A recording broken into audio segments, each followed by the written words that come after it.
a mí me convencieron de que el fin venía, que yo no iba a graduarme de la escuela secundaria. Dije, yo me tengo que bautizar y tengo que dedicarme a la predicación, porque también me comí el cuento de Mateo 24:14. Ahora tú te paras en un carrito, no hablas con nadie, simplemente le sonríes al que está pasando por el lado. En aquel entonces eso se veía muy mal. Te decían que si tú ibas a predicar en la calle, no era para estar con unas revistas mirando a las personas pasar, porque la urgencia de la predicación, que uno tenía que acercarse a las personas, porque la Biblia dice que si nosotros no hablamos, que las piedras van a hablar por nosotros. Amigos de Pensamiento Libre, más y más amigos, ex testigos de Jehová y personas de todo el mundo, nos empezamos a conocer, tenemos pues los mismos objetivos. Muchos le nombran el activismo en línea, el activismo que ya tiene historia, pero fíjense que hay un sector del cual conocemos muy poco y poco a poco nos vamos a dar cuenta de qué se trata. Efraín es un ex testigo de Jehová, al parecer ya tiene pues algún rato, pero que nos cuente él. Efraín, ¿qué tal? ¿Cómo estás? ¿Cómo te sientes hoy? Hoy estoy muy bien, gracias por haberme invitado a tu programa. Pero bueno, ¿dónde naciste, amigo Efraín? Yo soy originalmente de Nueva York, en Estados Unidos, pero ya a temprana edad mi papá y mi mamá se mudaron para Puerto Rico. La familia mía en verdad son puertorriqueños. Entonces, pues ahí pasé la mayor parte de mi vida. Ahora, unos 10 años atrás, nos mudamos mi esposa y yo para Texas, en el área de Dallas. Ok, Fue allá entonces, en Puerto Rico fue que nos hicimos testigos de Jehová. en Puerto Rico. ¿Cuántos años Sí. tenías cuando recuerdas eso? Yo tenía unos 16 años de edad. Mi mamá fue la primera persona que empezó a estudiar, y luego de como un par de años que no estudió, dejó de estudiar la Biblia, pero volvió a estudiar nuevamente. Y para el 1986 fue que ella empezó de lleno, y yo también, junto con mi otro hermano, pues comenzamos a estudiar, y poco tiempo después me bauticé. Ok, 16 años, la plena juventud, ¿no? Pero tú Sí. naciste en un hogar que era un hogar católico, un hogar cristiano. ¿Qué religión profesaban ustedes? Mi papá nunca fue religioso, pero mi mamá sí, mi mamá era católica. Digo, todos éramos católicos, porque el católico a veces es católico más solamente de nombre, pero sí éramos católicos practicantes, de hacer la primera comunión, Prácticamente. la confesión, Legión de María, retiros. Éramos bien practicantes. Mi mamá siempre ha sido una persona que la ha traído la religión como tal, pero llegó un momento en que ella como que no se sentía muy llena en la iglesia católica. En eso, pues caen los testigos de Jehová. Sí teníamos familiares testigos de Jehová, porque ella tiene un hermano que era testigo de Jehová por muchos años, y una hermana también que era testigo de Jehová por muchos años. Pero fue como que la tormenta perfecta, que la cogieron a ella en un momento vulnerable, y pues concordó en comenzar a estudiar, y le gustó lo que estaba viendo. Sabes que al principio, cuando uno va a la iglesia, no a la iglesia, al salón de reino, te dan ese Ujú. bombardeo de amor y todo ese tipo de cosas. Pues fue fácil entramparla en ese momento. Okey. Me llama la atención tu nombre, amigo, Efraín. Bueno, sí, para las personas que son lectoras de la Biblia o profesan alguna religión, pues, generalmente toman los nombres de la Biblia. ¿Tu nombre es por algo precisamente como eso, con toques religiosos? No, fíjate, mi nombre es simplemente porque mi papá se llama Efraín. Ah, okey. Y mi papá le pusieron de nombre Efraín, mi abuelo. Mi abuelo era una persona que era como bien poeta, y a todos sus hijos los nombró con algún nombre que empezara con la letra E. Y entonces, Ah, pues, se escogió Efraín, Evelyn, Eva. escogió esos nombres porque comenzaban con la letra E. Entonces fue por elección de los papás. Sin embargo, hay muchos testigos de Jehová que utilizaban, te digo, Job, Efraín, Jacob, bueno, ya sabes, ¿no? Pero Sí, esta singularidad de los testigos de Jehová, la gente que viene a estos canales que intenta ver de qué se trata, es porque la gente narra esas historias de cómo se agregaron a esta secta. Le decimos como tal, sí, como dicen, como se dice, pues realmente, ¿no? Una secta. 16 sí. años. ¿Tenías más hermanos o tú solamente entraste a la secta? Somos tres hermanos. Yo soy el mayor. El del medio fue el que comenzó a estudiar primero. El menor no tuvo una opción, no tuvo opción. ¿Sabe? El menor Ok. era, se puede decir, casi nació en la secta porque era muy pequeño y no, ya tenía que hacer lo que mi mamá dijera. O sea, mi mamá lo arrastró a, al Salón de Reino, pero mi hermano, el del medio y yo, pues sí tuvimos hasta cierto punto esa elección. Ahora, yo no me interesaba para lo absoluto nada que tuviera que ver con eso, pero un día yo siempre me gustaba hacer muchos ejercicios y pesas y eso, y por casualidad un día dije, hoy lo voy a tomar libre, voy a tomarlo de descanso, y ese día era que estaban estudiando con el hermano mío, y él siempre que me veía, el muchacho que daba los estudios, siempre me invitaba a sentarme y yo siempre le decía que no. Pero ese día dije, déjame sentarme a ver de qué es esto. Y de ahí empecé a continuar los estudios. Ahora, para aquel tiempo eso era el libro Vivir para Siempre, que el libro rojo. Uy, Entonces, pues, habían ciertas cosas que me llamó la atención, en especial el capítulo que te habla de la generación de 1914, que nunca va a pasar. Y tenían el dibujo del bebé a un lado, poniéndose cada vez más viejito, más viejito. Entonces al final lo ven mayor y el fin, al Armagedón cayendo.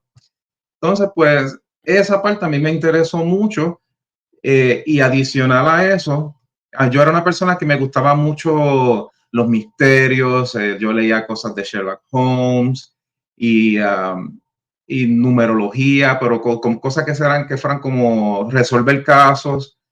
Y cuando empiezo a leer la explicación de ellos, del 607 antes de la era común y los 2000, no me acuerdo exactamente cuántos años eran, y cambiar la profecía de un día por un año y cómo eso llegó a 1914. Yo como eso, todo ese tipo de cosas me atraía, lo encontraba fascinante, pues por eso ahí fue que me agarraron a mí. ok.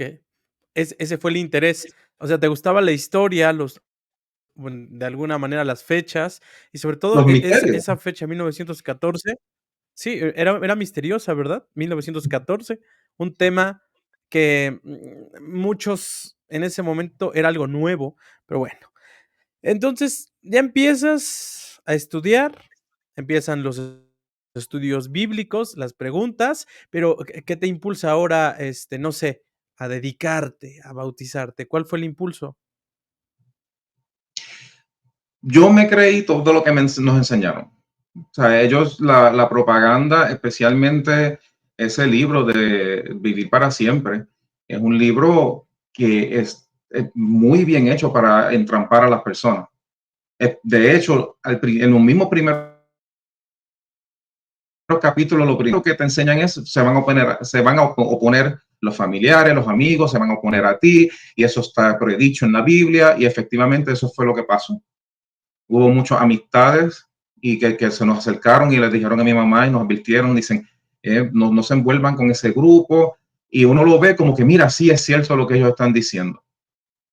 Entonces, pues yo simplemente me envolví y en aquel entonces el salón teníamos una asistencia de sobre 300 personas.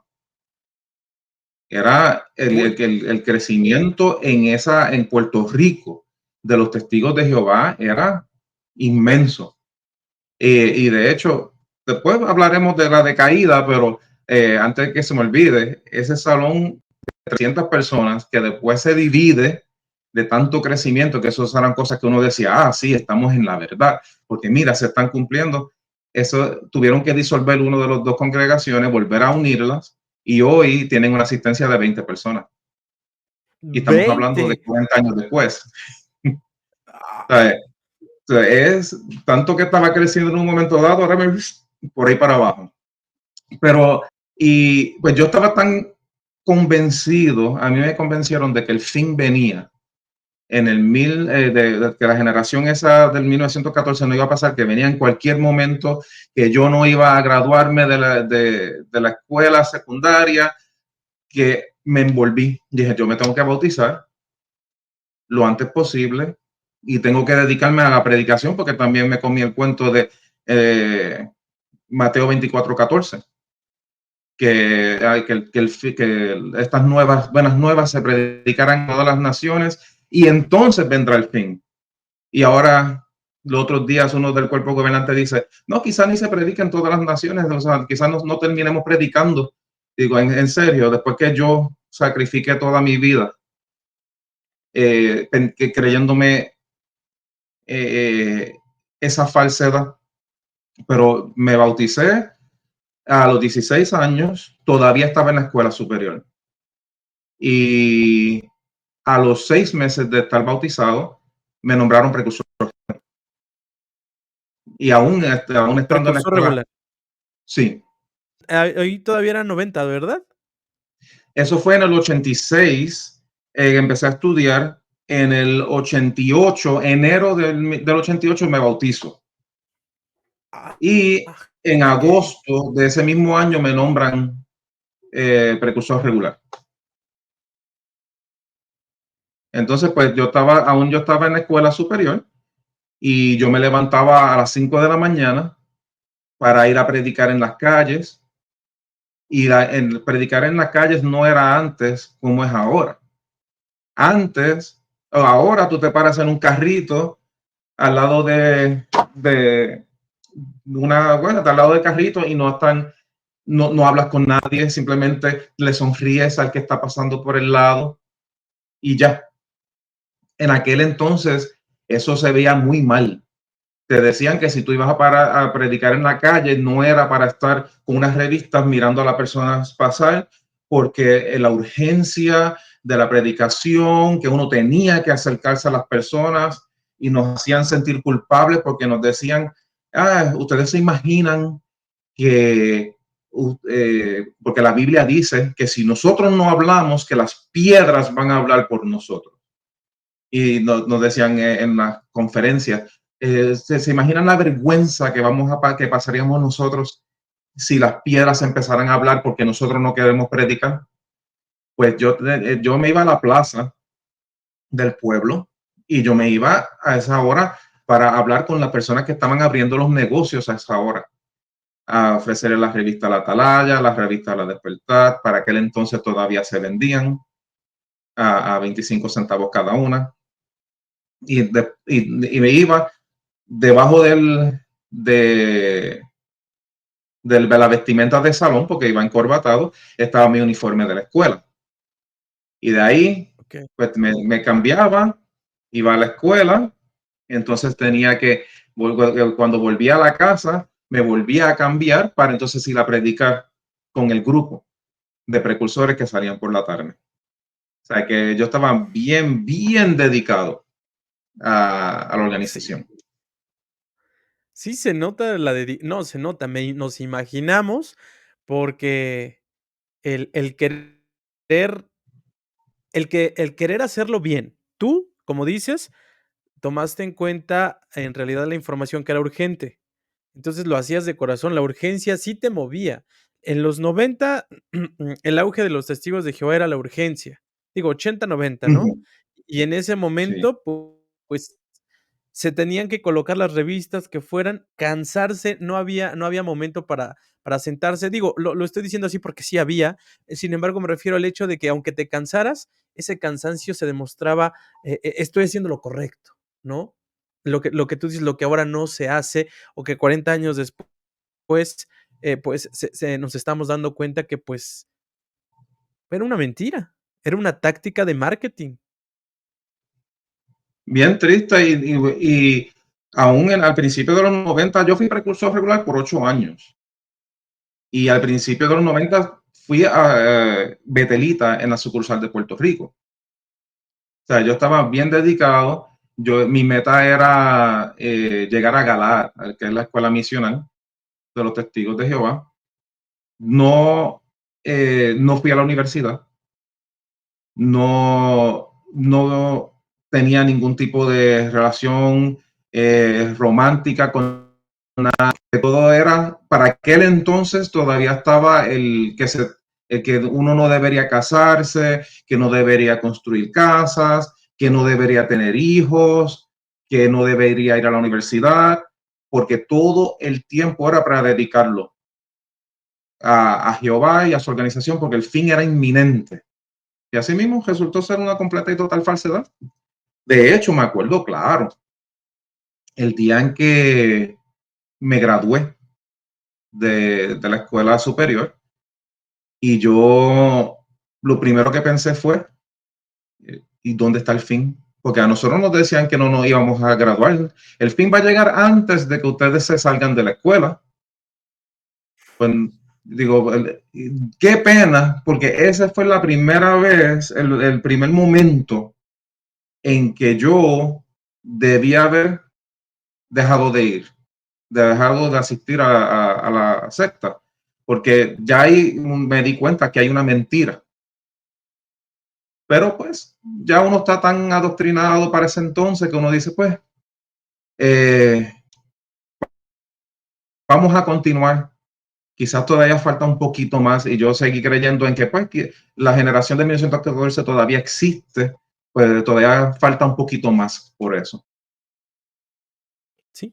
Y ese poquito es la palabra, este, esencial, o la que siempre dice el testigo de Jehová: "Ya merito, ya falta poquito, tengan gran paciencia". Esa gran paciencia la escuchamos miles y millones de veces, estoy exagerando, pero es en serio, la escuchábamos en el cántico, la escuchábamos en la atalaya, en el servicio, en todos los libros, la gran paciencia, ¿no? Uno de los frutos del Espíritu Santo que teníamos que eh, hacerlo todos.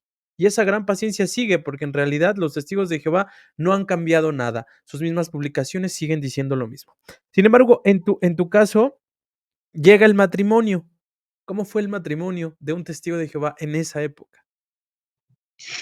Pues en aquel entonces yo había sucedido algo y a mí me expulsaron, que eso fue para el año, creo que el 99, si no me equivoco.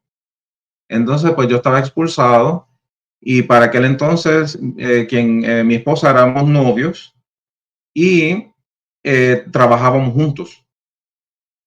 Entonces, pues teníamos un negocio entre mi hermano, un primo mío, mi esposa y yo, y trabajábamos juntos. Y a ella le dijeron que no podían seguir hablando conmigo porque yo estaba expulsado. Pero debido al negocio, decían que tenemos que continuar trabajando juntos, pues la expulsaron a ella también unos meses después. Durante ese tiempo, pues entonces nosotros decidimos, ok, pues vamos a casarnos y después regresamos. Ahora, lo interesante es, a mí cuando me expulsan, yo hablo con los ancianos, pues yo entiendo que no debieron haberme expulsado, pero pues los ancianos, había un anciano en específico que yo no le caía muy bien y él fue el que tomó la delantera en que me sacaran. Yo le pregunto, ¿cuánto tiempo eh, tiene que pasar para yo poder restablecerme? Y me dices, no, no hay tiempo, que son mentiras, tienes que esperar un año. Pero yo te dicen, no, no hay tiempo, pues al mes yo escribí mi carta. Y yo digo, pues yo estoy listo para volver al mes. Se reúnen conmigo y me dicen, eso muy pronto. A mí me dio tanto coraje porque me dijiste que no había tiempo y ahora me estás diciendo no es demasiado pronto. Pues me estás mintiendo. Entonces, pues en ese mismo coraje fue tanto que yo dejé de ir al salón por unos 2 años y durante ese periodo fue que mi esposa y yo nos casamos. Entonces decidimos empezar a ir al salón de nuevo, después que nos casamos. Al mes de estar yendo, sin haber escrito una carta, porque yo le digo a ella, pues cuando no, pues sabes que tenemos que estar aquí esperando un año entero antes de escribir una carta. Al mes de nosotros estar yendo al salón, nos dicen los ancianos, ven para que nos vamos a reunir en la parte de atrás. Okay. Nos reunimos. Lo vamos a restablecer. Y nosotros ni lo habíamos pedido. Y pues ahí fue que nos restablecieron. Pero pues fuera de eso, no puedo decir que fue algo nada especial en cuanto a uno casarse como testigo de Jehová, porque en realidad estábamos fuera en ese momento. Y fue lo mejor, para decirte la verdad, porque hicimos una boda muy pequeña y no tuvimos que invitar a personas que no queríamos invitar en.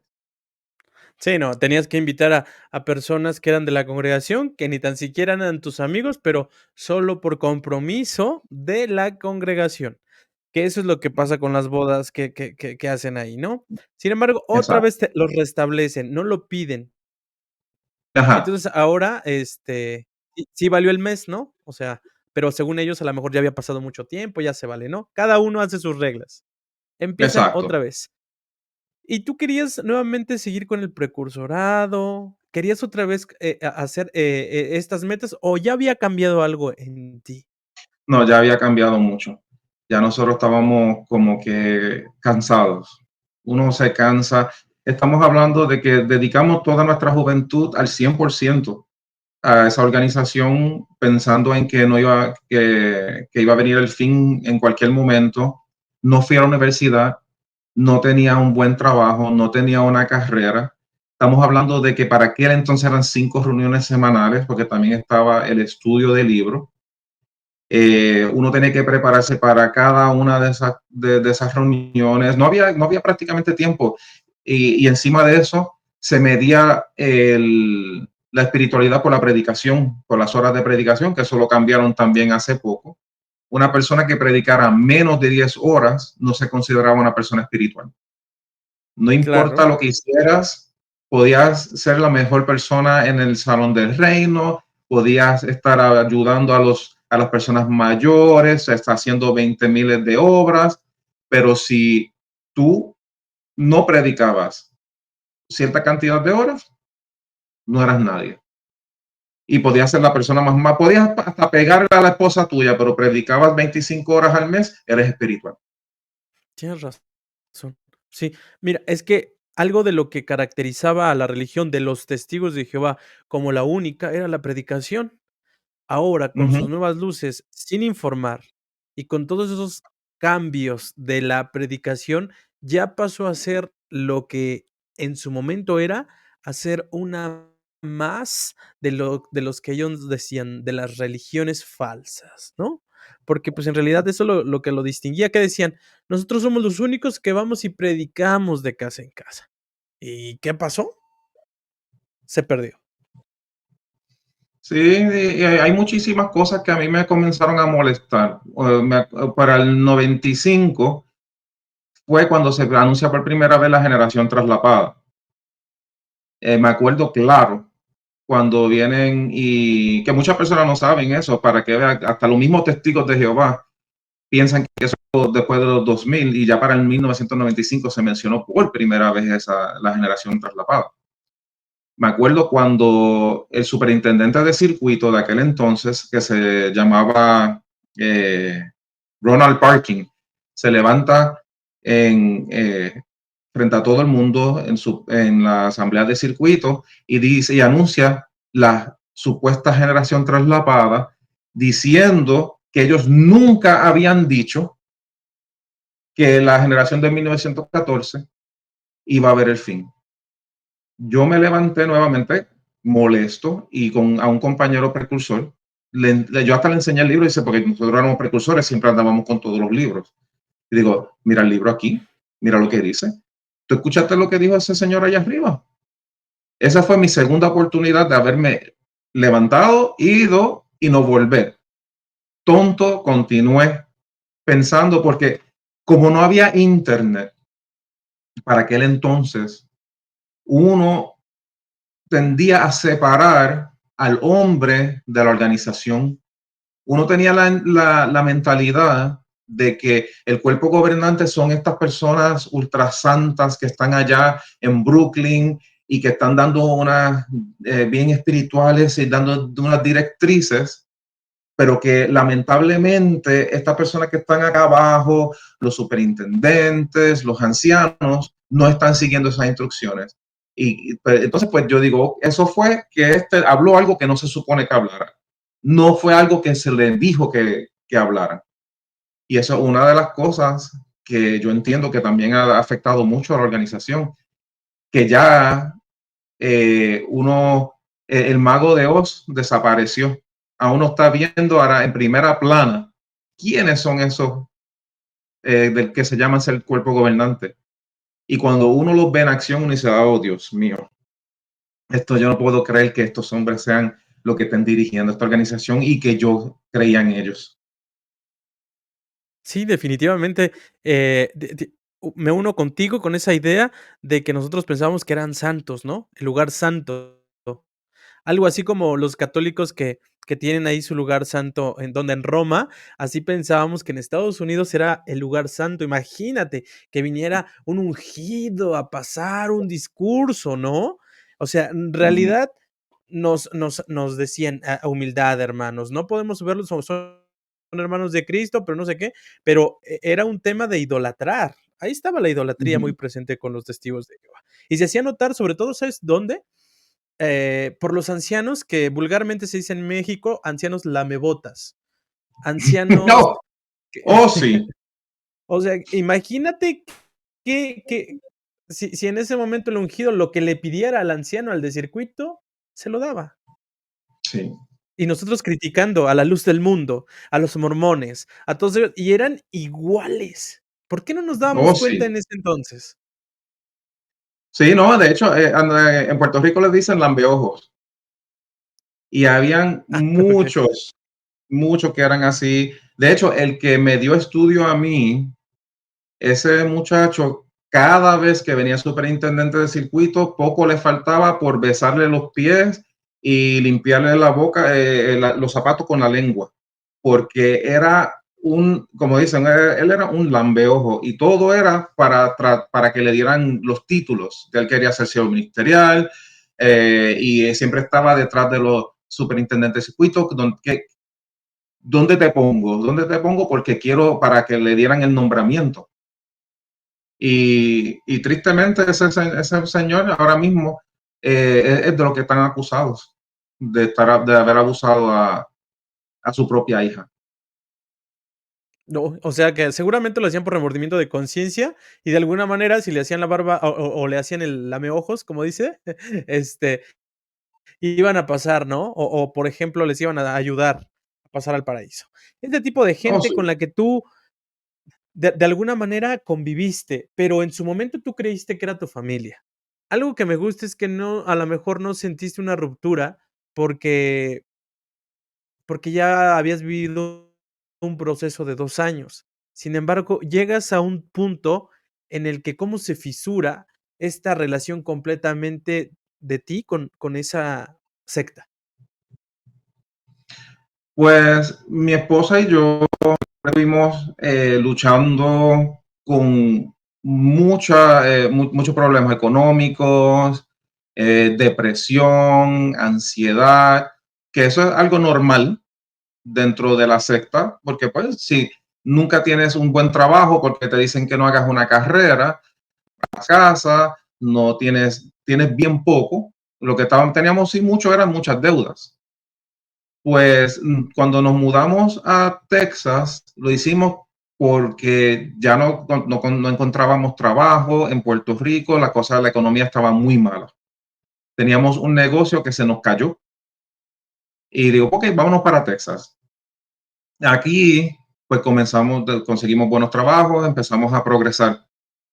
Ahora, en el proceso ese, el hermano menor mío también se muda para Texas y vivió un tiempo con nosotros, pero ya habían ciertas cosas, fueron como que diferentes granos que fueron sembrándose.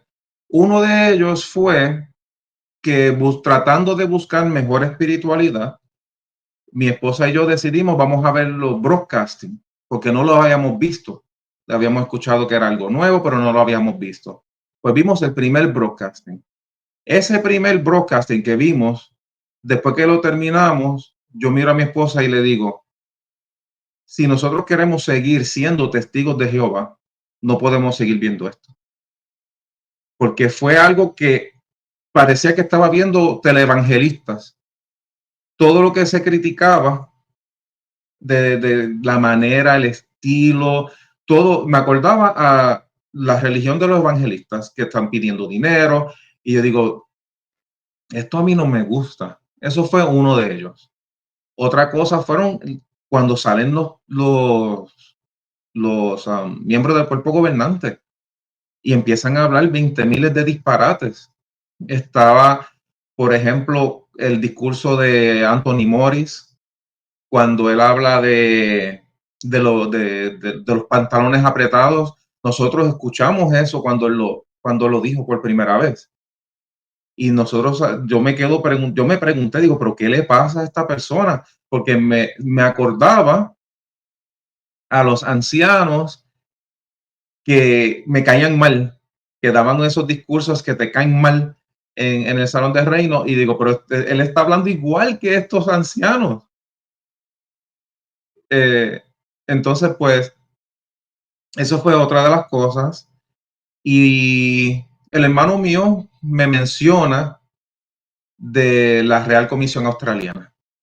Me dice, Uy, tú sabes que están, uno de los del cuerpo gobernante está allí. Y yo estoy pensando como, ok, me dice, ¿quieres ver algo? Y yo digo, está bien, ponme algunas cosas. Y me estaba explicando algunas de las cosas que estaban pasando. Y digo, pues déjame verlo, porque no es lo mismo que me lo estés diciendo que yo lo vea. Y yo ya me estaba molestando todo. O sea, ya, vuelvo y repito, fueron años de uno estar con dudas, cuestionando cosas, pero uno no se atreve a decirlo abiertamente. Pero cuando él me dice a mí que le hicieron la pregunta a Jeffrey Jackson, que si ellos eran la única, los únicos portavoces de Dios y que él dijo que sería presuntuoso. Y ahí fue. Ese fue el momento que dije, no, ya se acabó esto aquí. Y digo, wow. cuando lo vi en el video, a mí lo que me dio fue vergüenza. Yo sentí una vergüenza horrible. ¿Por qué? Porque a nosotros nos dijeron muchísimas veces que iba a llegar el momento en que íbamos a estar delante de los tribunales del hombre y que en ese momento era que íbamos a dar testimonio y que todo el mundo iba a saber que Dios es Jehová y que nosotros éramos el pueblo de él. Cuando yo estoy escuchando que le hacen esa pregunta, yo estoy entre mí pensando, ahora hay el que tiene que decir, sí, nosotros somos el verdadero y único pueblo de Dios. Y si ustedes se quieren salvar, Claro. tienen que contactarnos a nosotros. Y cuando él viene y dice, no sería presuntuoso, tú te imaginas que cuando Poncio Pilato le llevan a Jesucristo y Poncio Pilato le pregunta a Jesús, ¿tú eres el rey de los judíos? Y que Jesucristo lo hubiese contestado, sería muy presuntuoso yo decir eso.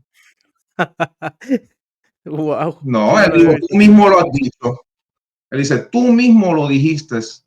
Él no lo dice, pues, claro que soy el rey de los judíos.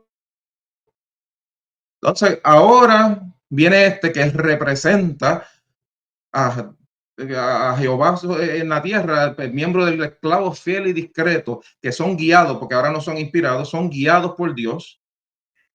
Y vas a decir eso. Cuando a mí se me dijo, desde joven se me decía, tú no te preocupes, porque cuando tú estés ante los tribunales, el que va a estar hablando por ti no eres tú, es el Espíritu Santo de Jehová. Entonces, el miembro del cuerpo gobernante que tiene acceso directo, supuestamente, a Jehová, va a decir que eso es presuntuoso. Yo dije, no, digo, no, no, no, no.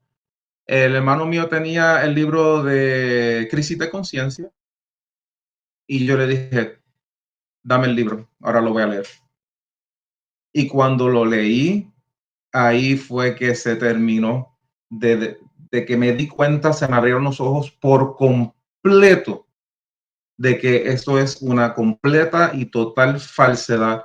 Cuando uno lee lo de México, Malawi, cómo ellos, cómo las doctrinas son escogidas y porque por voto y que necesitaba una mayoría de voto como cualquier otro negocio, cómo ellos buscaron la manera de expulsar a Raymond France. Bueno, todo. Fue una cosa detrás de la otra que yo me quedé como, yo no puedo creer que yo haya perdido toda mi vida, 32 años de mi vida en esta secta.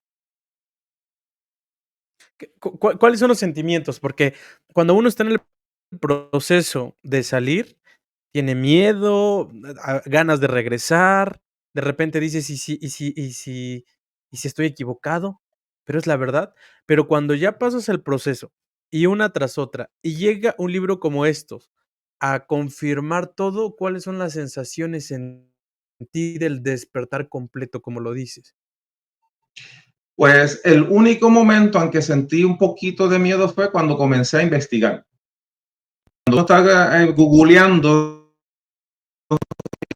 yo estaba como con un poquito de miedo, pero en el momento en que yo desperté, fue un total alivio. Se me quitó un peso de encima. Me sentí completamente libre en todo sentido de la palabra. Sí sentí coraje, mucho coraje hacia la organización por haberme engañado de esa manera. Me sentí coraje conmigo mismo por haberme dejado engañar. Pero honestamente fue en ese momento es que yo puedo decir de a partir de ahí que fui realmente feliz. Mientras fui testigo de Jehová, yo decía que era feliz, pero no era feliz. Que de hecho yo era de los que estaban dando partes en las asambleas, los que entrevistaban en las asambleas, que daban las demostraciones, los pequeños dramitas. Eh, yo dentro del circuito, yo era de los populares allá, de los que se supone que fueran bien espirituales y de los que eran los ejemplos. Yo era parte de ellos. Y en parte de los, yo me acuerdo estar dando en las asambleas diciendo lo feliz que yo era, que lo mejor que hay en el mundo es servirle a Jehová de tiempo completo, y yo estaba pasando una depresión. Y la realidad era que no era nada de feliz, lo que tenía era una depresión crónica encima, pero tú tienes que decirle a la gente que eres feliz. Porque si tú, siendo testigo de Jehová, te dicen, ¿cómo tú estás? Ay, yo me siento deprimido. ¡Ah! ¿Cómo tú vas a decir eso? Si nosotros somos partes del pueblo feliz. Tú representas al Dios de la felicidad. ¿Cómo tú te atreves a decir como una cosa? Pues uno se queda callado. Dice, te preguntan, sí, yo estoy feliz. Bien, Tienes gracias a que, Jehová.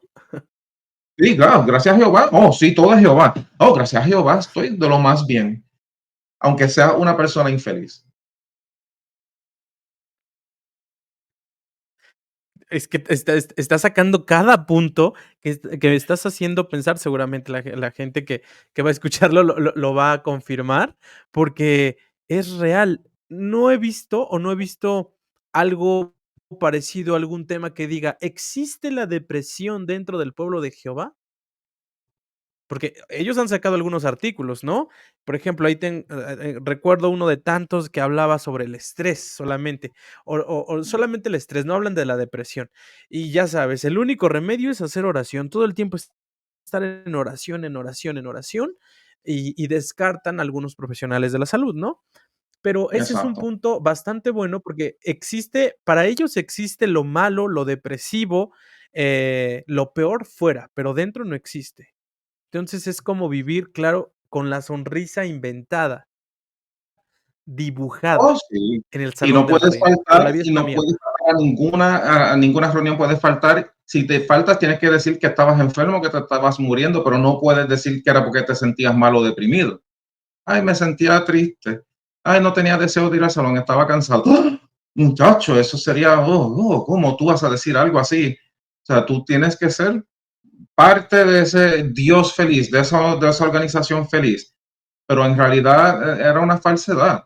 En la congregación donde yo iba antes, en un momento dado, cuando yo hablaba con mi mamá, que todavía era testigo para aquel entonces, dice, la mitad de las personas del salón estaban en antidepresivos. Tú podías ir a Uy. cualquiera de ellos y decirle, fulano de tal, tienes una Xanax o cualquier medicamento, y lo que te iban a preguntar, ¿cuántos miligramos quieres? Eso era una farmacia de antidepresivos en ese Sí, salón de reino, porque no es un lugar de felicidad como ellos quieren predicar. No, eso es un lugar de depresión y ansiedad. mucha, mucha depresión, ansiedad. Y entonces ahora, pues, cuando sales, cuando pasas el proceso apóstata, ese que a nosotros nos representa y es como una medalla, cuando pasas ese proceso, ya estás de este lado, pues ahora siguen existiendo esos sentimientos, cada vez menos, pero sí los problemas emocionales y mentales están presentes en la mayoría de ex testigos de Jehová. Lo hemos dicho, lo decimos de alguna manera grotesca, pero es real. Muchos salimos dañaditos, en el sentido de que nuestras emociones resultaron trastocadas. Y es difícil reincorporarse a la sociedad. No nos estamos cayendo, sabemos que si fuimos víctimas, no vivimos como víctimas, pero es real. ¿Cómo fue tu proceso para reintegrarte en un trabajo? Para terminar a lo mejor de aprender, no sé, lo que sea, educación básica o educación superior.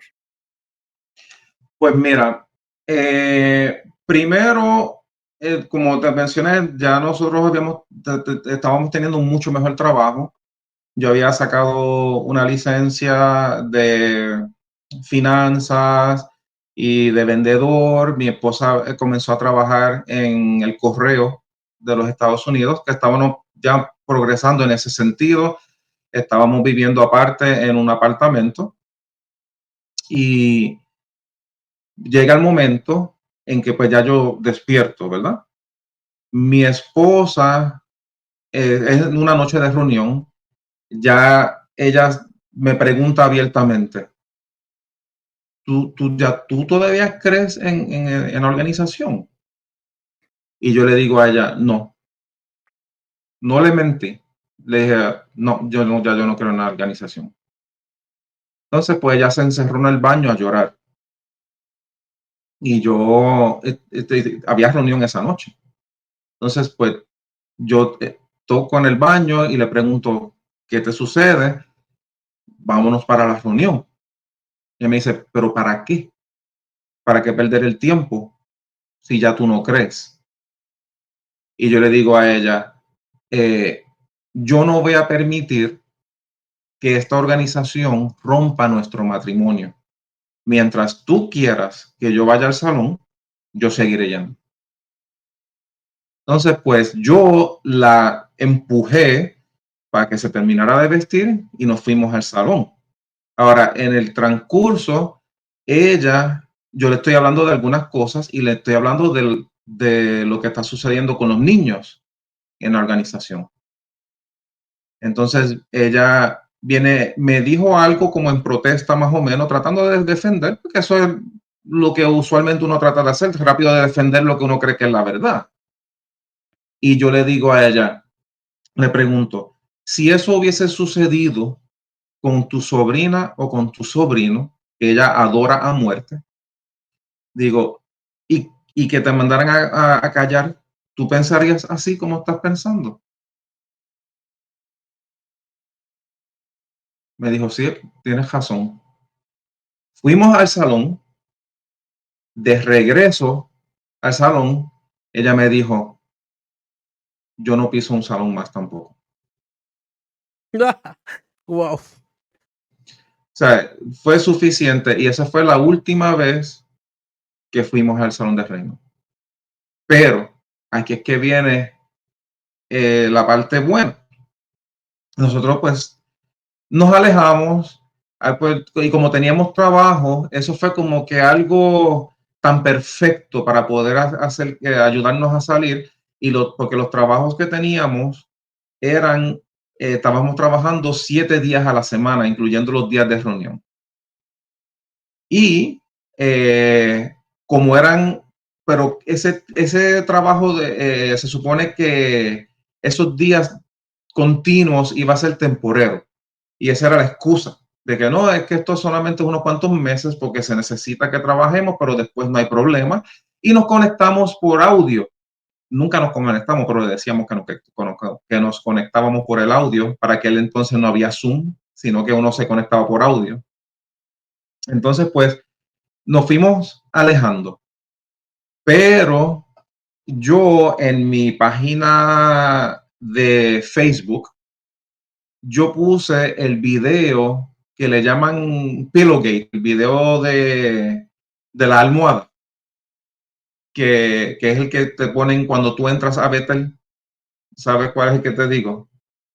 No, no, no, no, no lo he visto, fíjate. Oh, entonces vaya, hay que hacértelo llegar para que lo veas. Es cuando tú entras a Bethel, Sí, por te, ajá. te dan este video y es un video que parece mentira, que están hablando de que si eh, tú te acuestas con la almohada en una posición incorrecta y vas a eyacular por la noche, una cosa que tú dices, pero ¿qué tiene que ver esto con el trabajo que voy a hacer en Betel? Y entonces, pues ese video fue algo que de los leaks que llaman, y pues yo lo puse en mi página de Facebook. Al ponerlo en mi página de Facebook, caen en mi casa en nuestro apartamento el hermano mío, que era anciano, y me preguntó sobre ese video. Entonces, pues yo inmediatamente, pues para aquel entonces todavía estoy en el apartamento, pues borré el video de la página de Facebook, pero como le mencioné a mi hermano cómo yo me sentía sobre alguna de las cosas, porque le mencioné Betsarim en 1925, la falsa profecía, le mencioné algunas cositas, le mencioné del 1975, le mencioné de la ONU, que ellos fueron secretos, parte de la ONU en secreto por 10 años, le mencioné algunas cositas, pues él se va y se lo dice a los ancianos de la congregación. Y de ahí empieza la persecución con los ancianos. Ahí fue que comenzaron a llamarnos, darnos mensajes de texto casi todos los días, eh, a tocarnos en la puerta hasta las 10, 9, 10 de la noche, tumbándonos, que querían tumbarnos la puerta, dando cantazos, gritando, ábrenos la puerta. Es de Efraín, abre, y boom, boom, boom, dando cantazos. Nosotros teníamos que apagar todo, cerrar las cortinas y estar escondidos, para que pensaran que no estábamos allí. Cuando regresábamos de nuestros trabajos, dábamos la vuelta lejos, cosa de que si pudiéramos ver si ellos estaban escondidos esperándonos para tratar de hablar con nosotros. Y esto duró 2 años, esta persecución de parte de los ancianos. Y yo sabía que lo que ellos querían era buscar una excusa para expulsarme. Y yo simplemente, no que me importara, porque no me importaba si me expulsaran o no me expulsaban, pero yo no les quería dar el gusto de que ellos dijeran mi nombre y el de mi esposa desde la plataforma. No quería darle ese gusto. Y por eso nunca me reuní con ellos. Nunca les di la oportunidad de que me invitaran a una reunión para un comité judicial. Luego de eso, ya yo me sé cómo eran los pasos. Ellos vienen y nos empiezan a enviar las cartas certificadas. Y entonces mi esposa, como trabaja en el correo, ella lo devolvió a donde ellos con un código, porque no la abrimos, nunca supe que decían las cartas certificadas. Un código que decía que nos habíamos mudado. Dice, estas personas ya no viven ahí. Y nosotros hasta dejábamos a la parte al frente del apartamento, ni la limpiábamos, se quedaba así con todas las hojas y el sucio para que diera la impresión de que nadie vivía en ese lugar. Entonces, pues, y en ese proceso, pues, es que sale el video porque yo hice una entrevista en el canal XJW Analyzer con un muchacho que se llama John Legend.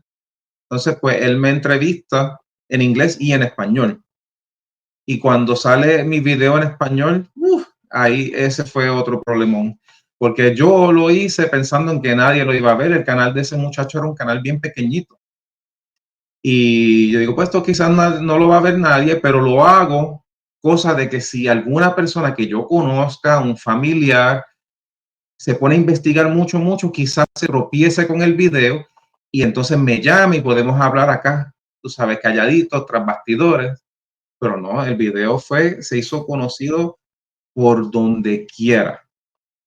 Y a eso fue otro problema, porque ahí después que habíamos estado esos 2, casi 3 años huyendo de los ancianos, pues ahora todo el mundo sabe lo que está sucediendo. En ese momento fue que todo ahí en un fin de semana perdimos a toda nuestra familia, todos nuestros amigos, testigos de Jehová, todo el mundo nos bloqueó o nos mandaron mensajes que no querían saber más de nosotros, que llamándonos apóstatas. A mi esposa le mandaron textos, la misma familia de ella, llamándola Satanás, que estaba endemoniada. Bueno, muchísimas cosas feas. Mi esposa estaba en su trabajo, le dio un ataque de nervios y ella me llama por teléfono y me dice, necesito que vengas, que sueltes lo que estés haciendo y vengas corriendo. No te garantizo si me encuentras viva.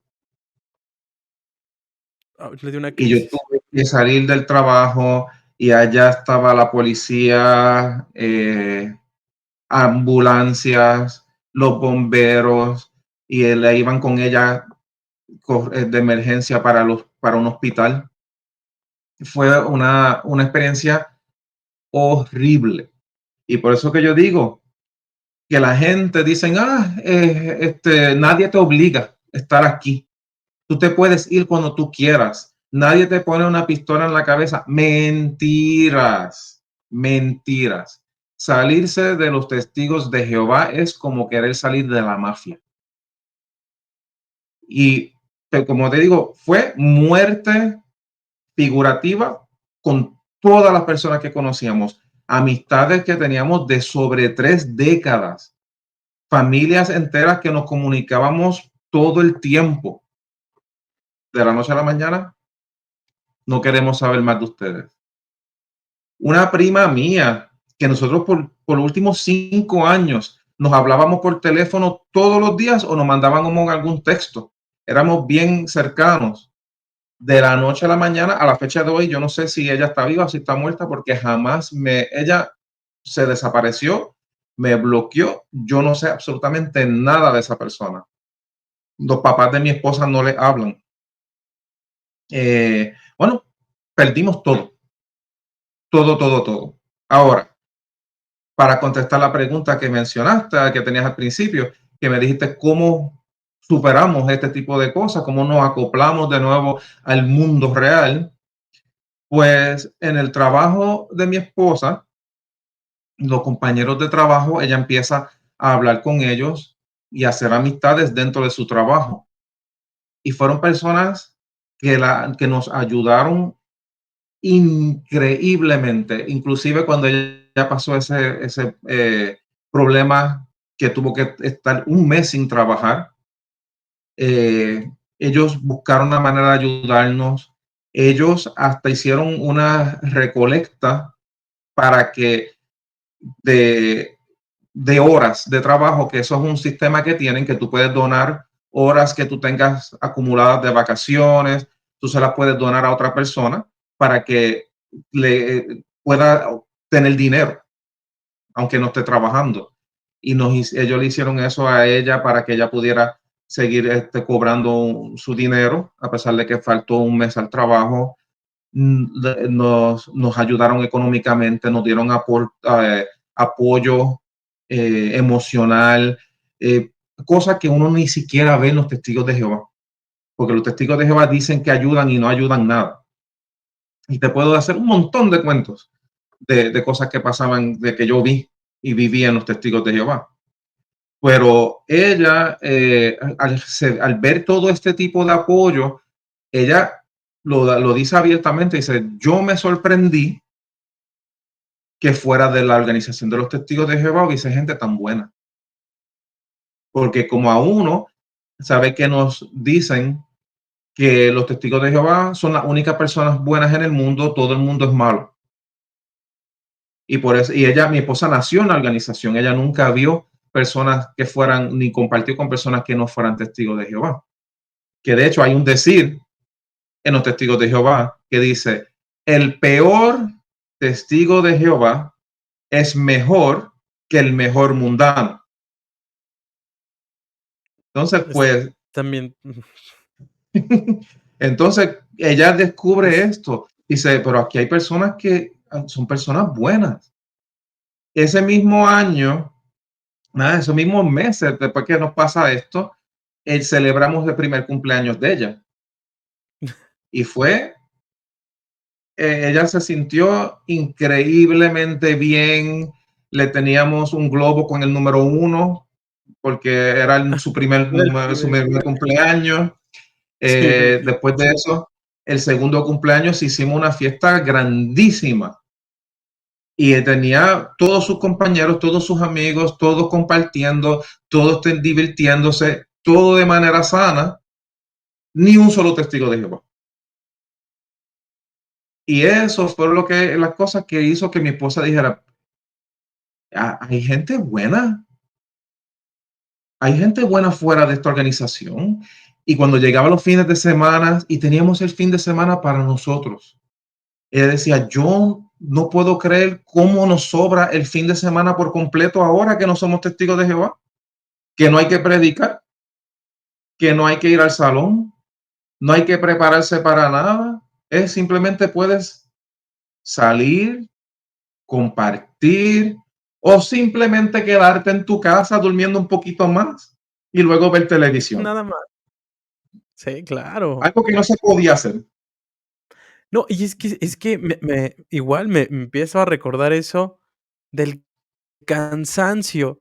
No podías, porque si llegabas de predicar, o sea, ¿qué es lo único que te da oportunidad de hacer? Medio comer y prepararte para la siguiente reunión. O ver en qué trabajar, un trabajo de medio tiempo con un pago muy mínimo, pero no había momento para descansar. Y lo peor, nunca era suficiente. Nunca. ¿Por qué? Porque si en ese momento llegaba el Armagedón, y actualmente es la misma pregunta que se hacen los testigos, si en este momento, ya, ahorita viene el Armagedón, no están seguros si van a pasar. No lo Y saben. eso era otra cosa. Eso era otra cosa. Y que no hay manera de tú ganar cuando tú eres testigo de Jehová. Porque, por ejemplo, hubo un día que yo iba para el salón, todavía yo no estaba casado. Llego de trabajar, voy directo al salón, estoy cansado.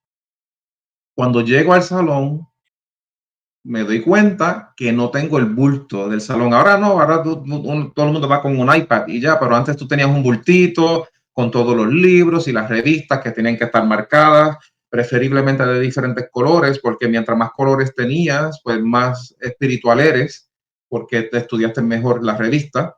Eh, yo no tenía mi bulto de predicar, mi maletín conmigo, y yo digo, ¿qué hago?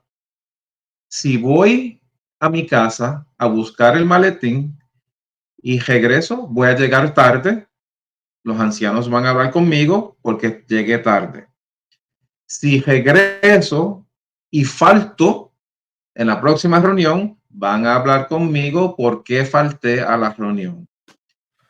Si digamos, digo, pues, ok, entro sin mi maletín, pues deberían decir, pues por lo menos estás aquí.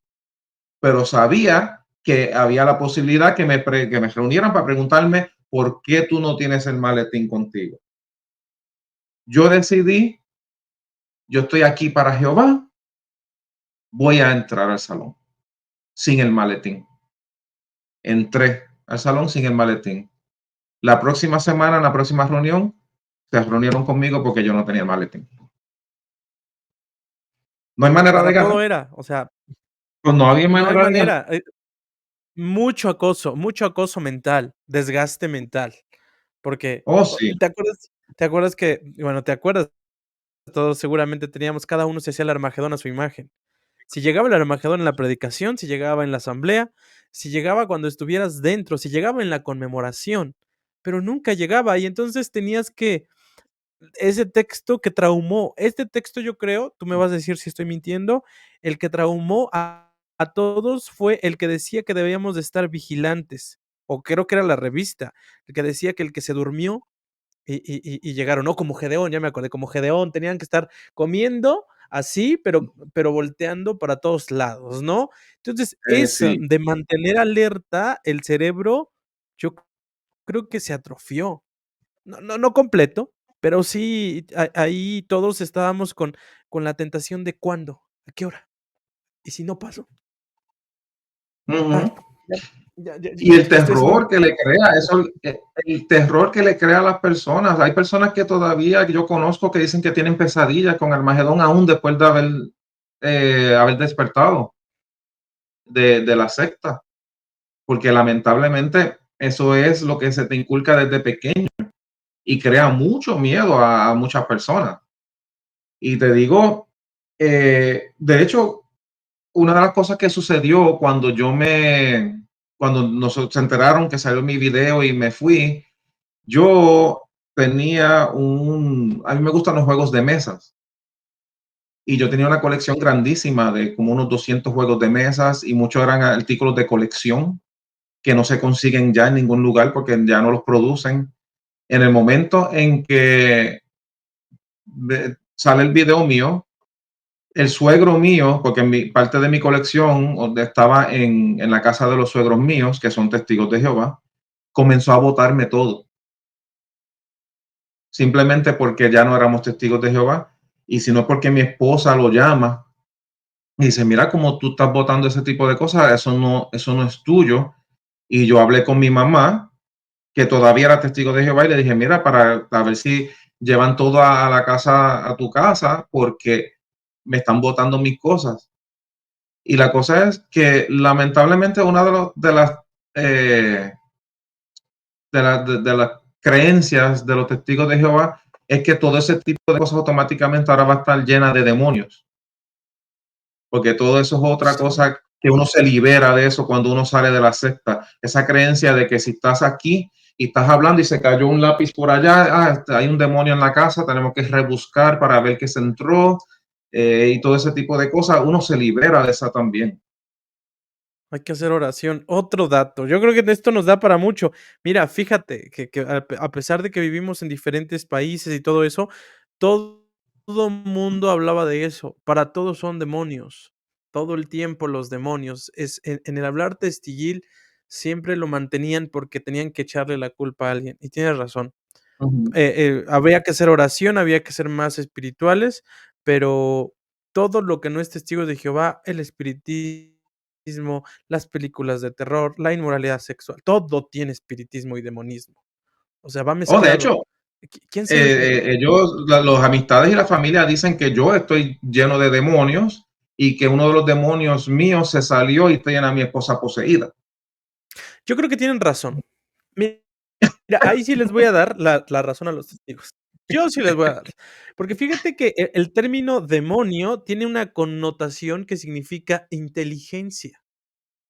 Okay. Entonces, esa connotación, por supuesto que estamos llenos de demonios. No somos los grandes inteligentes para nada. A ver, simplemente que estamos tratando de pensar por nosotros mismos y de que esa de que esa supuesta inteligencia espiritual que te dan los testigos de Jehová no sea la única, sino que no solamente aprendamos de una sola fuente, sino de más. Entonces, mira, yo sé que se escucha fuerte, pero pues en realidad es parte del saber del humano, ¿no? Pero para ellos es otra cosa. ¿Cómo te sientes actualmente? Yo la verdad es que apenas nos acabamos de conocer, tiene como una semana, ¿verdad, amigo? 15, no, una semana, ¿verdad? Que empezamos Sí, a platicar y, sí. estamos ampliando nuestros lazos y amistades apóstatas porque creemos y estamos convencidos que hay más como nosotros. Pero tú, Mm. ¿cómo te sientes actualmente? Mejor que nunca, más feliz que nunca. Mi esposa y yo estamos más cerca que nunca. Compramos nuestra casa. Nuestra primera casa la compramos 6 meses atrás. Continuamos progresando. Ella sigue creciendo en su trabajo, yo sigo creciendo en mi trabajo. Tenemos amistades nuevas que son nuestra nueva familia. Tengo mi canal de activismo que ha ayudado a muchísimas personas también a despertar. Y en cuanto mi video sale, muchas personas que me conocían empiezan a contactarse conmigo y lo cual también ayudé a que despertaran. Pues yo conozco de personas cercanas a mí más de 10 personas que han despertado y nos hemos Bien, mantenido en ya. comunicación. Inclusive familiares de mi esposa han despertado. El hermano mío menor ya le estaba despierto hace mucho tiempo. Mi mamá despertó después que yo desperté. Eh, y otras amistades que lo conocíamos desde por muchos años dentro de la organización y están ahora fuera. Eso a mí me satisface mucho. Pero honestamente, nunca hemos estado tan felices como después que nos fuimos de esa organización. Y ahora, actualmente, lo que nos ha traído a esto es que, sigues, trabajando en pro del activismo. Ahora también tienes compañeros que tienen, por ejemplo, canales, figuras importantes del activismo como Bárbara, que Sí. lo comentamos, que son personas que estuvieron muy de cerca, ¿no? Porque son figuras importantes, no lo decimos en el término como cuando éramos testigos y los ungidos, no, sino personas que estuvieron muy de cerca con todas las pruebas que a nosotros nos han hecho salir, ¿no? Cuéntanos un poco de tu participación en esa parte del activismo. Ok, sí, tuve la oportunidad de que me presentaran a Bárbara Anderson y cuando tú conoces a personas como ella y el trabajo que ella ha hecho, es increíble, porque estamos hablando de una persona que en momentos dados, ella fue tan alta en la organización que es la única mujer que se le ha permitido que se le permitió en ocasiones estar en las reuniones junto con el cuerpo gobernante. A ese nivel fue ella. Y ella, cuando yo estoy hablando con ella, ella mostró en su juventud el mismo celo que yo tenía cuando yo era de la misma edad. Y quizá por eso nos llevamos muy bien ella y yo, porque éramos muy parecidos en ese sentido. Ahora, con esa misma energía, la estamos poniendo, pero para ayudar a despertar a otros, porque ella dice, siente igual que yo, fuimos responsables de entrar a mucha gente a la Sí. organización. Pues entonces es nuestra responsabilidad el dejarle saber a esas personas, yo te entré en un lugar incorrecto, una secta que es maligna. Sé que suena fuerte, quizás muchos no les guste si eres testigo de Jehová escucharlo, pero es la realidad. O sea, es algo divisivo que rompe familias e inclusive pone en peligro vidas. Yo personalmente conozco personas que ya no están con nosotros a cuenta de esa secta, porque no pudieron con el ostracismo, no pudieron lidiar con este tipo de cosas y decidieron, pues ya no vamos a estar con ustedes. Y es una ¿Sabes? responsabilidad. Sí, me gusta lo que Sí, dices. La responsabilidad de si ya tuvimos la cara de ir a decirles: "Vente conmigo, sé testigo de Jehová", ahora ya a nosotros nos toca despredicarles de alguna manera para decirlo.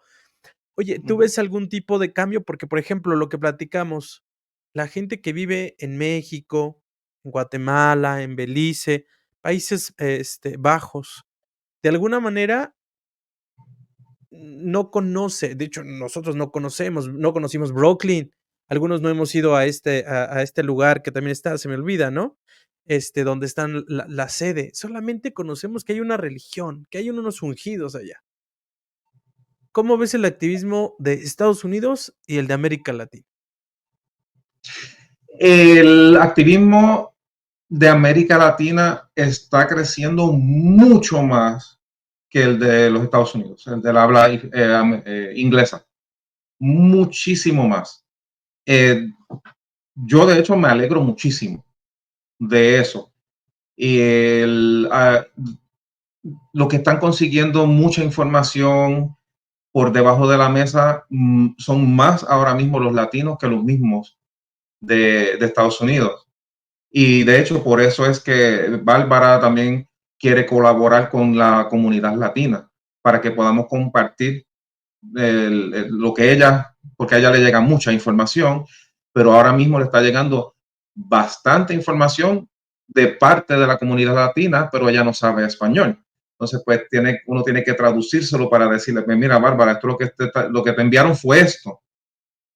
Pues, pero está creciendo un montón y los testigos de Jehová siguen para abajo. Cuando yo llegué a Texas, la congregación que yo comencé a ir, esa congregación era grandísima, tan grande que la dividieron en dos. Y yo pensé, pues esto es muestra de que estamos en la verdad, el crecimiento, bla, bla, bla. Al año de haberla dividido, la asistencia había bajado tanto que tuvieron que disolver la congregación en que estaba.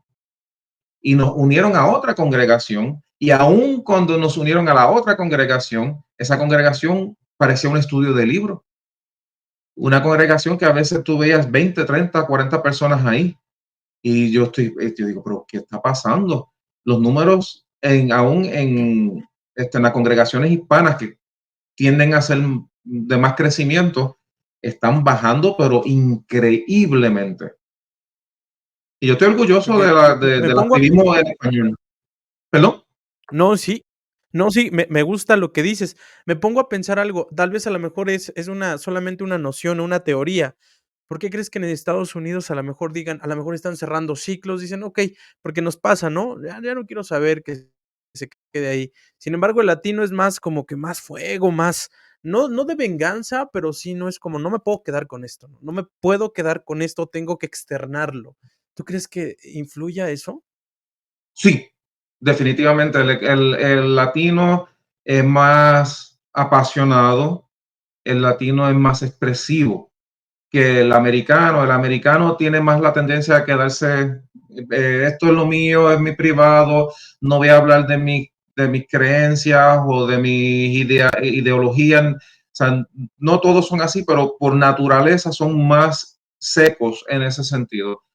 El latino no, el latino es más vocal y cuando está sucediendo este tipo de cosas, si sabes, descubres que están engañados, como que el latino tiene la tendencia a decir, yo tengo que decir algo, yo tengo que hablarlo, aunque le cueste, porque a nosotros mismos nos costó todas nuestras amistades y familia de 30 años de estar yo en la secta, mi esposa 40 y pico, porque ella estuvo desde que nació. O sea, hay un precio a pagar, pero aún así uno dice, no, yo tengo que decir algo, yo tengo que hablar, yo tengo que compartir mi historia y eso es lo que uno debería hacer. Yo le invito a las personas, si no tienes que hacer un canal de YouTube, con que tú hagas un simple video y digas, mi experiencia fue tal, y es el único video que tú pongas en YouTube, va a haber personas que van a ver el video, que van a decir esto es algo parecido a lo que me pasó a mí, se van a identificar contigo y vas a ayudar a personas a que despierten. Y si no tienes pues no, quizás tengas un poquito de miedo a la tecnología, puede aparecer aún en canales aquí como con Neri o en el canal mío o en cualquier otro canal y dice, yo quiero simplemente compartir mi historia para que otros sepan y advertirles a las personas que estén acercándose a la secta, dejarles saber el peligro antes de que entren y a personas que estén como que pensándolo o no pensándolo, darles empuje, que se liberen por fin de esta secta. Y con todas las cosas que están sucediendo, recientemente uno puede ver claro que es simplemente una organización por hombres. Y en la era del internet, con que vean el video tuyo o cualquier cosita que se tropiecen, eso le abre las puertas a que investiguen. Y hay en 5 minutos, en cinco Rápido. minutos que tú investigues en el internet, tú te das cuenta de que los testigos de Jehová, de lo que son los testigos de Jehová. Es correcto. Pues, Efraín, yo estoy a la orden, como decimos en México. Creo que vienen más cosas por hacer en estos años, vienen más colaboraciones, vienen más cosas por hacer. Fíjate, te quiero contar que lo que empezamos a hacer aquí en México, a partir de hace 2 semanas, estamos todavía muy verdes en ese sentido, pero no queremos ser un Netflix, pero estamos escenificando las experiencias. Estamos Oh, escenificando el adoctrinamiento de los niños, las transfusiones de sangre, todo eso, porque es distinto a cuando nos lo cuentan, a cuando transmitimos una emoción desde la pantalla. Entonces, hay muchas personas que se están agregando y, en 2 días aproximadamente sale el primer video, y así, es otra forma de activismo, pero todo a lo mismo, todo va para el mismo. Entonces, en lo que podamos colaborar contigo y apoyarte, con muchísimo gusto. pues mira, ahora que lo mencionas, me alegro que hayas dicho eso, porque una persona se acercó a mí unos años atrás que están en el proceso de escribir un guión para hacer una película, pero película estilo Hollywood, basada en los testigos Claro. de Jehová. Y me estaba pidiendo ayuda para saber y conocer historias que tengan que ver con los testigos de Jehová, para así ella poder escribir el personaje que quiere utilizarse como el protagonista de la película. Y quizás este tipo de cosas, como tú estás mencionando, la puedan Pueden ayudar ayudar. a ella misma. Eso es excelentísimo. Y es que hay muchas historias, amigo. Te digo que pudieran parecer iguales, pero no. O sea, existe diferentes familias, personas que se agregaron, y cosas que están silenciadas, que Oh, solamente se sí. quedaron ahí guardadas en el salón del reino, nada más. Y no hablando Yo te puedo simplemente de hacer, abusos y lo que sea. oh, Sí. yo te puedo hacer historias que podemos estar aquí hablando hasta mañana. Que te digo una nada más que te puedo mencionar rápido. Eso fue justo antes de que nosotros nos fuéramos, que no volviéramos al salón. Esta persona que nosotros, fui a la escuela de él desde pequeño y terminamos en el mismo salón de reino acá en Texas. Eh, vamos al salón un día, mi esposa y yo, los vemos a él con su esposa afuera en el estacionamiento y le preguntamos por su hija. Digo, oh, ¿cómo está? Y fulana de tal, ¿cómo está? Pues nosotros pensábamos que era que ella estaba de vacaciones con otro familiar. Y ellos me dicen, ¿tú no sabes? ¿Tú no sabías? Y digo, no, no sabía que no, a ella la expulsaron. Esta es la cuestión. Ella se bautizó a los 12 años de edad. A los 14 años está expulsada. ¿Por qué? Porque estaba cometiendo algún mal, la cogieron fumando, no, simplemente porque ella le dijo a sus papás, yo no quiero ser más testigo de Jehová. Ella le dice, yo no quiero ser más de los testigos de Jehová, esto a mí no me gusta. Y ellos dicen, ok, pues vamos a hacer lo siguiente, vamos a ayudarte a que escribas la carta de desasociación. Escribe la carta, la terminan desasociando, que es lo mismo que expulsión, y dieron a la niña en adopción. porque tenían que proteger a la familia espiritualmente y a proteger al más pequeño, que tenían un niño más pequeño y había que protegerlo a él, pues la dieron en adopción. Ay, qué malditos, no puedo creerlo, es tu familia. Sí, Yo puedo los hacerte, te puedo hacer muchos cuentos, yo Neri, creo que muchísimos cuentos. yo creo que tú vas a hacer los guiones. Tú vas a hacer los guiones, amigo, porque fíjate que lo que dijeron, que los testigos de Jehová te vuelven inhumano. Qué fuerte. Es una expresión Sí, muy fuerte, pero es tan cierta sí. que, bueno, historias como esas seguramente saldrán. Amigo, de verdad es un placer. Seguiremos ahí trabajando. Ojalá pronto, tengamos más y más información al respecto. ¿Algo que se me haya pasado decir con respecto a lo que hemos estado diciendo? No, no, seguramente vamos a seguir colaborando juntos para que podamos compartir más historias, pero que sepan el, estamos colaborando junto con Rick Ferron, el canal de él en Six Screens of the Watchtower, es un canal en inglés. Ahí es que está Bárbara Anderson, que ella sale cada 2 semanas. Ella tiene un programa de 2 horas en que ella o habla de algún tema en específico o también hace entrevistas y ella comparte muchas cosas que son increíbles de lo que pasa, pero alrededor del mundo, porque ella le llega información de Japón, de Corea del Sur, de Europa, le mandan mucha información y ella los comparte en su canal. Y entonces, antes del programa de ella es que está el programa mío, que se titula Oasis Ex Testigo, que sale en vivo en el canal de Rick Ferron, que es Six Screens, pero al otro día él me dio permiso y yo pongo una copia del programa en mi canal Oasis Ex Testigo, que también lo pueden ir y verlos, todas las entrevistas que yo he hecho, y seguramente Neri va a estar allí con nosotros también en algún momento. Así es, amigos, porque tenemos que seguir conociendo más y más amigos de diferentes países, así es que preparen sus preguntas, porque seguramente conoceremos a personas importantes del activismo en Estados Unidos y en diferentes países. Muy buenas Sí. noches. Hasta la próxima. Adiós, adiós. Hasta la próxima.